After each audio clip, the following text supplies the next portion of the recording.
2025년 4월 4일 서울 제동헌법재판소 대심 판정에선 마치 시간이 멎은 듯한 서늘한 공기가 흘렀습니다.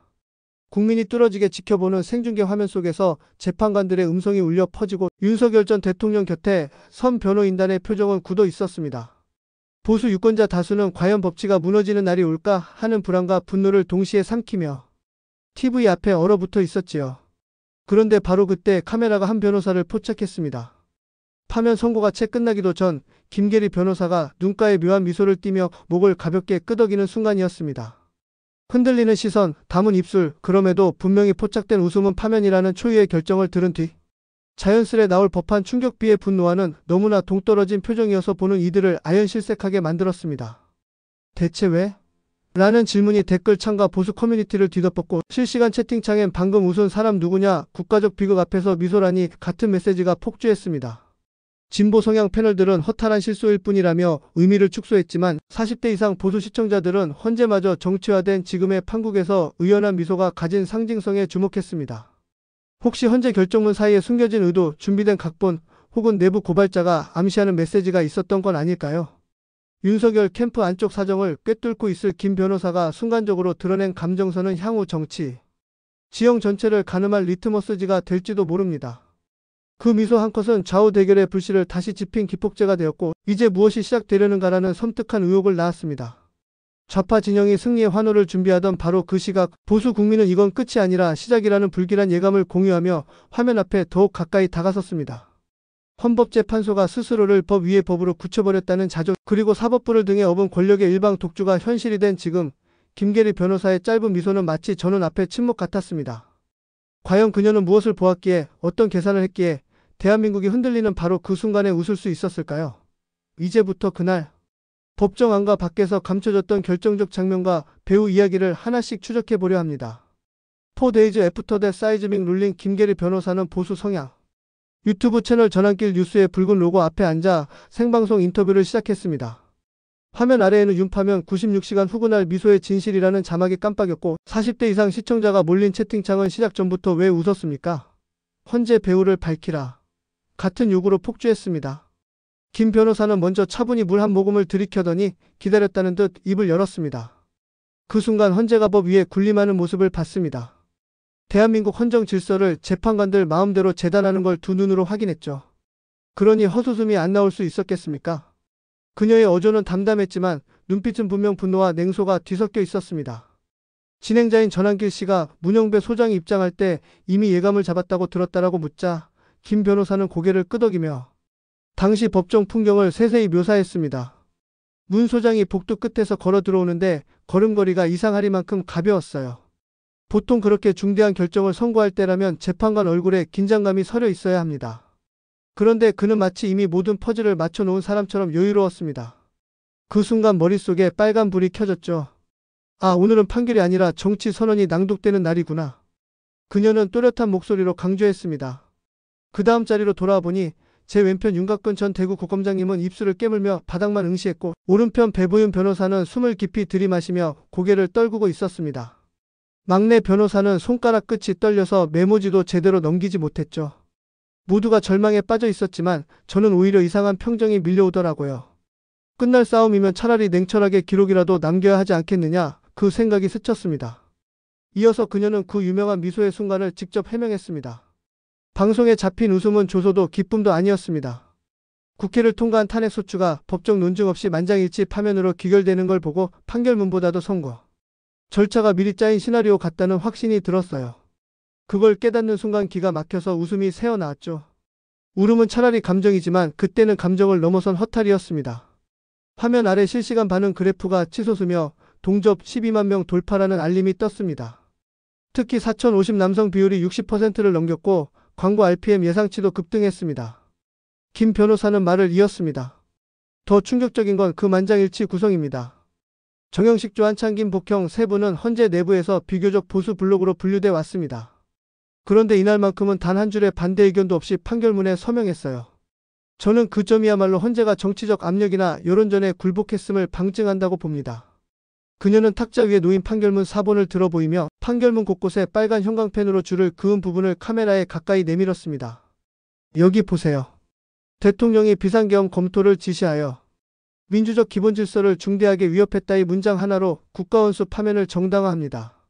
그런데 증거로 제시된 계엄령 검토 문건은 실무보고 단계에 불과했고 군 통수권자가 검토보고를 받은 건 헌법상 직무범위인데 어떻게 이것을 국헌문란 의도라고 단정합니까?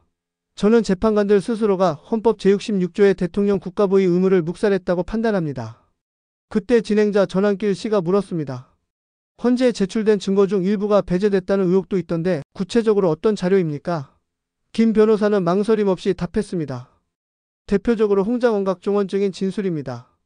두 분은 야당 의원 측의 회유 정황을 폭로했지만 헌재는 직접적 위법과 무관이라며 일괄 제외했습니다. 또 군 내부 통신록, 상황일지, 보고 체계 자료 등도 보안 우려를 이유로 비공개 처리했지요. 증거는 막아놓고 결론은 미리 정해놓은 셈입니다. 채팅창엔 이게 나라냐 법치 붕괴다 같은 1초 간격 댓글이 쏟아졌습니다. 김 변호사는 이어서 탄핵 인용 이후 야당 의원들이 열흘 안에 410보궐선거를 판세 전환의 기회로 삼겠다고 공언했는데 긴박한 스케줄이 사전에 짜인 정치 극장이 아니면 가능할까라며 음모론을 제기했습니다. 무엇보다 덜 알려진 사실이 하나 더 있습니다. 선고 직후 헌재 내부 통신망에 국민 통합을 위해 재판관 전원이 한 목소리를 냈다는 메모가 올라왔다는 점입니다. 통합을 내세우며 반대 의견 자체를 봉쇄했을 가능성이 제기됩니다. 분열을 막겠다면서 실상은 다원적 논의를 차단한 셈이죠. 결국 다양성의 부재가 불공정 판결로 이어졌고 법치주의의 최후 보루마저 무력화됐다는 게 제 문제의식입니다. 시청자들은 좋아요, 러시를 날리며 전면 재조사 헌재 청문회 추진을 외쳤고 보수 인플루언서 SNS에도 실시간으로 방송 클립이 퍼졌습니다. 김 변호사는 인터뷰 중반부에 돌연체가 방금 확인한 내부 제보 하나를 공개하겠다고 선언하며 메모를 꺼냈습니다. 어제 저녁 헌재 한 실무관이 재판관 회의 중 일부 보수 재판관이 형식적 반대 의견이라도 남기자고 제안했지만 받아들여지지 않았다는 메시지를 전달해 왔습니다. 이게 사실이라면 헌재는 내부 토론까지 봉쇄한 채 표결에 임한 것이며 결과적으로는 탄핵 인용을 만장일치 이미지 메이킹에 활용한 꼴이 됩니다. 진행자는 그러면 형사 책임까지 물을 수 있느냐고 묻자 김 변호사는 사법 사상 초유의 상황이라 전례를 찾기 어렵지만 직권남용과 직무유기 논란이 불거질 여지는 충분하다. 무엇보다 국민의 정치적 응징이 따를 것이라고 단언했습니다. 이 시점에서 실시간 시청자 수는 17만 명을 넘겼고 40대 이상 남성층 비율은 65%까지 치솟았습니다. 광고 RPM은 급등 곡선을 그리며 알고리즘 상위 노출을 예고했습니다. 김 변호사는 보수 재판관들까지 침묵한 이유를 밝혀내지 못하면 앞으로 헌재는 어떤 결정이든 정치적이라는 딱지를 피할 수 없을 것이라며 목소리를 높였습니다. 그리고 윤석열 전 대통령 측근들이 법적 대응팀을 꾸렸다는 소식을 슬쩍 언급하며 저 또한 자료 정리를 마치는 대로 추가 고발 여부를 검토할 예정이라고 예고했습니다. 마지막으로 그녀는 저희 막내 변호사가 선고 직후 눈물을 보이려 했지만 제가 울 시간에 기록하라고 다독였습니다. 감정은 사치입니다. 우리는 역사의 기록자가 돼야 합니다. 헌재가 역사를 뒤집으려 했다면 우리는 기록으로 바로잡아야죠라고 선언했습니다. 그 장면에서 카메라는 그녀의 손끝이 떨리지 않는지 클로즈업했고 화면 가득 붉은 자막이 번쩍였습니다. 전환길 뉴스 단독 김계리 변호사 헌재 내부 제보 입수. 보수 시청자들은 끝까지 가자. 사법 쿠데타 진상규명을 외치며 열광했지만 동시에 더 큰 궁금증이 폭발했습니다. 문영배 소장은 왜 그토록 여유롭게 법정에 입장했는지, 정영식 조한창 김복형 재판관은 무슨 이유로 자신들의 보수적 법리 해석을 하루아침에 접어두고 파면에 동의했는지, 혹시 청와대나 거대 야당과의 비밀 교신이 있었던 건 아닌지, 김계리 변호사가 말한 내부 문건엔 어떤 지시사항이 숨어 있는지 모든 의혹이 꼬리에 꼬리를 물고 떠올랐습니다. 이제 방송은 절정을 향해 달려가고 있었지만 진짜 이야기는 오히려 지금부터 시작이라는 긴장감이 천장을 찔렀습니다. 김계리 변호사는 스튜디오 조명이 뜨겁게 내려앉은 자리에서 헌재가 내놓은 만장일치 파면 결정을 법을 가장한 정치 행위라고 못 박았습니다. 그녀의 목소리는 담담했지만 단어 끝마다 서려있는 분노와 냉소가 화면 너머 시청자들의 가슴까지 파고들었습니다. 첫째로, 그녀는 비상계엄 검토 문건을 둘러싸고 벌어진 증거배제 논란을 조목조목 짚었습니다. 계엄령 검토는 대통령의 헌법상 권한 범위인데도 헌재는 민주적 기본질서 침해라는 낙인을 찍었고 군 통수권자가 위기 시나리오를 연구하도록 지시한 것이 어째서 국헌문란이 되느냐는 반문으로 포문을 열었습니다. 이어 국방부 상황일지, 합동참모본부 보고체계, 군 내부 유지문건 등이 모두 보안 자료라는 이유로 법정에 제출조차 되지 못했고 그 대신 여야 정치권이 흘린 피상적인 언론 스크랩이 결정적 증거로 채택됐다. 이것이야말로 헌재가 스스로 절차적 정의를 파괴한 결정적 장면이라고 단언했습니다. 둘째로, 그녀는 홍장원각종원 두 핵심 증인에 대한 회유 폭로가 묵살된 과정을 밝히며 두 사람은 야당 측 보좌진이 증언 번복을 요구했다고 녹취까지 곁들여 증거 신청을 했지만 헌재는 판시 사실과 직접적 연관성이 없다며 받아들이지 않았다. 범죄 증거를 모른 척하고 결론을 고정해둔 채 형식 논리로 밀어붙인 것, 이보다 노골적인 정치 재판이 어디 있느냐고 목소리를 높였습니다. 셋째로, 김 변호사는 대한민국이 지금 전체주의를 향해 가고 있다는 섬뜩한 경고를 던졌습니다. 정권과 입장을 달리하는 국민 절반을 하루아침에 극우 쿠데타 세력으로 낙인 찍고 사법부마저 그 프레임에 편승해 대통령 파면을 정당화했다면 이는 의회민주주의의 붕괴 신호탄이라는 것입니다. 그녀는 깨우친 국민이 절반이 넘는다. 자기 눈과 귀로 진실을 확인한 사람들이 어찌 극우인가? 오히려 거대한 선동에 맞서 깨어있는 시민이자 헌법 수호자라고 강조하며 기성 언론과 진보 진영의 프레임 전쟁을 정면 비판했습니다. 동시에 더불어민주당 박찬대 의원이 4월 10일까지 이 사안을 밀어붙여 국면을 확실히 굳히겠다고 공언한 사실을 언급하며 야당이 헌재 판결을 정치 광고판으로 삼아 임시국회와 보궐선거를 윤석열 심판 프레임으로 뒤덮으려는 순간 보수층은 정신 차리고 전열을 가다듬어야 한다고 경고했습니다. 그녀는 여권 내부에서 슬그머니 흘러나오는 윤석열 단계적 결별론에도 날을 세웠습니다. 일부 기회주의 세력이 표 계산만으로 대통령을 손절하려 든다면 보수 진영은 다시 한번 분열의 수렁에 빠질 것, 탄핵 전국에서도 보여줬듯 가장 위험한 적은 내부의 배신이라며 당내 인사들에게 직격탄을 날렸습니다. 이어서 그녀는 세 가지 의문을 제기하며 시청자들의 이목을 한데 묶었습니다. 첫째, 보수 성향으로 분류되던 정영식조 한창김 복형 재판관은 도대체 왜 파면에 동의했는가? 자발적 변심인지 아니면 무슨 외압이 있었는지. 내부 회의록과 보좌관, 메모, 법률연구관 의견서 공개만으로도 진실이 드러날 것이라고 주장했습니다. 둘째, 헌재 판결에 따라 검찰과 군 사법당국이 내란 비상계엄 수사에 착수하게 되면 화살은 어디로 향할까? 헌재 논리대로라면 전시작전 시나리오만 검토해도 쿠데타 예비행위가 되니 역설적으로 합참과 DDH q 작게 라인이 모두 범법자가 되는 기막힌 상황이 벌어질 수 있다면서 결국 국민 안보를 책임지는 엘리트 집단을 반역자로 몰아가 국가 안보를 스스로 붕괴시키는 자해극이라 목소리를 높였습니다. 셋째, 2027 대선은 보수 진영의 마지막 기회가 될 것인가? 아니면 영구 집권을 노리는 진보 진영의 무혈입성의 통로를 열어주는가?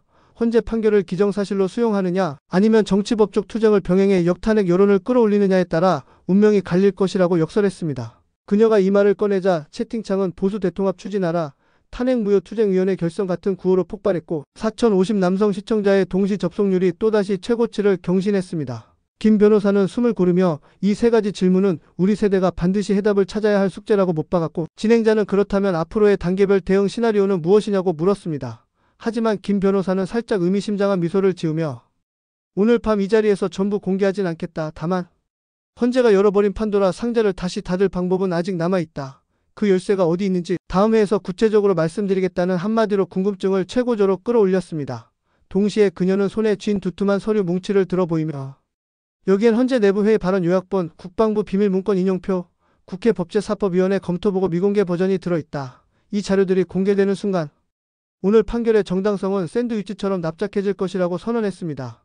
보수 커뮤니티와 SNS에는 곧바로 김계리 문건이라는 해시태그가 번개처럼 퍼져나갔고 친여 성향 기자들이 증거 공개 시 명예훼손 소송을 경고하는 글을 올리면서 갈등은 곧장 언론전으로 비화했습니다. 김 변호사는 그럼에도 겁박과 음해는 이미 예상했다. 국민이 진실을 요구하는 한 그 누구도 입을 막을 수 없다.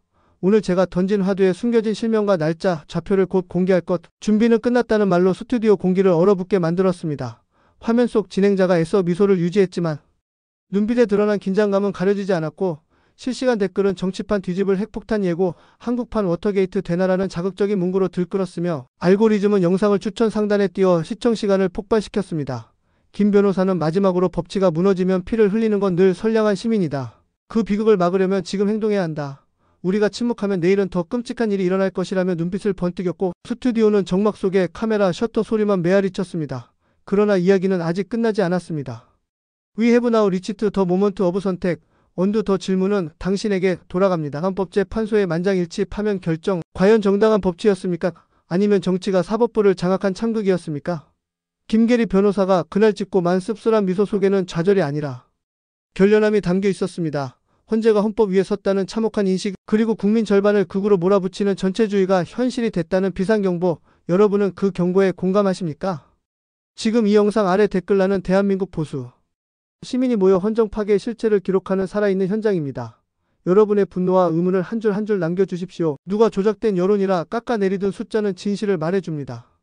알고리즘은 참여와 체류 시간을 먹고 자랍니다. 댓글 하나, 좋아요 한 번이 보수의 목소리를 상위 검색에 올려 세상의 이목을 돌리는 힘이 됩니다. 구독 버튼을 눌러주시면 다음 회차에서 내부 문건을 까발릴 때 알림이 가장 먼저 울릴 것입니다. 다음 영상 예고를 조금만 흘리자면 윤석열 변호인단이 은밀히 작성한 대응 시나리오, 헌재 보충 의견 초안을 수정, 전 버전과 비교 분석한 파일, 그리고 일부 보수 재판관이 반대 의견을 지웠다는 내부 메신저, 대화 캡처 모두 준비해 두었습니다. 이 자료들이 공개되는 순간 만장일치 파면이라는 슬로건은 종이장처럼 찢겨 나갈 것이며 정치권 언론사 법부가 숨겨온 공모의 흔적이 낱낱이 드러날 것입니다.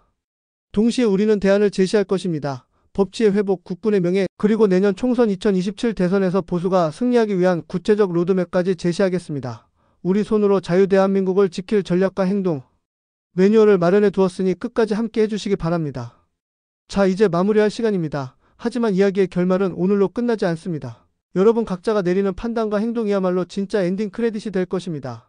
정성을 다해 댓글을 남겨주시고 가족 지인과 영상을 공유해 주십시오. 그래야만 조작된 프레임을 깨고 진실을 전국 방방곡곡으로 확산시킬 수 있습니다.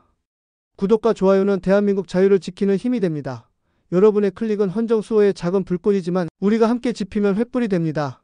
끝까지 시청해 주셔서 감사합니다. 곧 돌아올 다음 영상에서 뵙겠습니다. 대한민국은 절대로 무너지지 않습니다. 우리 모두 깨어 있으면 반드시 승리합니다.